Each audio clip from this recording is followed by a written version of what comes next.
జై శ్రీరామ్. నా పేరు మల్లేష్ నాయుడు, బీజేపీ జిల్లా జనరల్ సెక్రటరీ. గోరక్షణ చట్టాలను అమలు చేయడంలో విఫలమైనటువంటి రాష్ట్ర ప్రభుత్వం. ఎస్, మనం వింటున్నది కరెక్టే.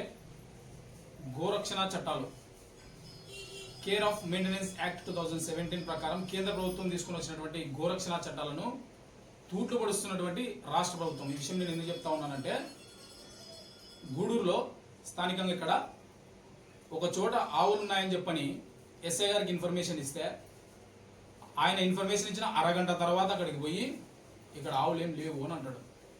అంటే రాష్ట్ర ప్రభుత్వం ఏమైనా బజరంగ దళ్ మరియు బీజేపీ మరియు ఇతరత్ర గోరక్షకుల కంటికి కనపడకుండా గోవులను కోసుకోమని ఏమన్నా సీక్రెట్ ఆర్డినెన్స్ ఏమన్నా జారీ చేసిందా అనేటువంటి అనుమానాలు వ్యక్తమవుతా ఉన్నాయి. అంటే ఇది కేవలం గూడూరులోనే జరుగుతూ ఉందా, లేకుంటే రాష్ట్ర వ్యాప్తంగా జరుగుతూ ఉందా అనేటువంటి అనుమానాలు యావత్ హిందూ సమాజంలో ఈరోజు రేకెత్తేటువంటి అవకాశం కనబడతా ఉంది ఈరోజు ఇక్కడ ఉన్నటువంటి వాతావరణం దృష్ట్యా.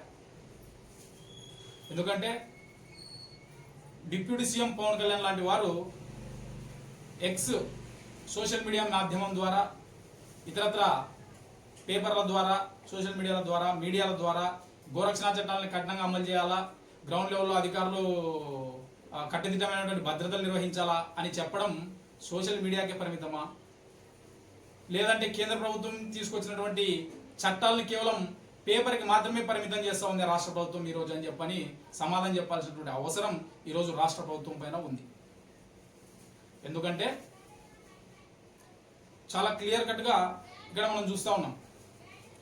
మనం ఇన్ఫర్మేషన్ ఇచ్చినప్పటికీ దానిని పట్టుకోలేకపోవడమా, లేకపోతే చెప్పిన తర్వాత వాటిని తప్పించడమా అనేది ఏదో ఒకటైతే ఇక్కడ జరుగుతూ ఉందనేదైతే అనుమానం అయితే అందరికీ వస్తాం. ఇక్కడ రాష్ట్రంలో కూడా భారతీయ జనతా పార్టీ కేవలం కూటమిలో భాగంగా మాత్రమే ఉంది. కానీ గవర్నమెంట్ని రూల్ చేస్తూ ఉన్నది మాత్రం టీడీపీ గవర్నమెంట్. కనుక దీన్ని బట్టి మనం సెంట్రల్ నుంచి ఎన్ని చట్టాలని కఠినంగా తీసుకొని వచ్చినప్పటికీ రాష్ట్రంలో వాటిని కఠినంగా అమలు చేయాలంటే మనం సొంతంగా అధికారం చేపడితే తప్ప ఇది జరగనటువంటి పరిస్థితి ఈరోజు మనకి కూటమిలో కనిపిస్తూ ఉంది.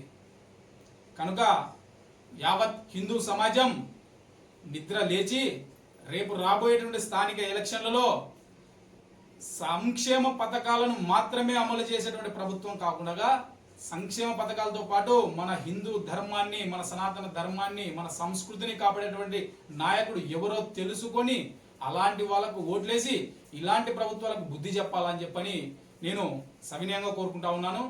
నేను ఈ సందర్భంగా ఒకటే చెప్పదలుచుకుంటా ఉన్నాను, హిందుత్వం కోసం ఎలాంటి రాజకీయాలైనా చేస్తాం కానీ రాజకీయాల కోసం మాత్రం ఎప్పుడు హిందుత్వాన్ని వాడుకోం. కాబట్టి ఈరోజు కూటమిలో కేంద్ర ప్రభుత్వం తీసుకొని వచ్చినటువంటి చట్టాలకి ఏ విధంగా రాష్ట్ర ప్రభుత్వం తూట్లు పడుస్తూ ఉందో ఈరోజు మీకు తెలియజేసేటువంటి ప్రయత్నం నేను ఈరోజు చేస్తా ఉన్నాను. కాబట్టి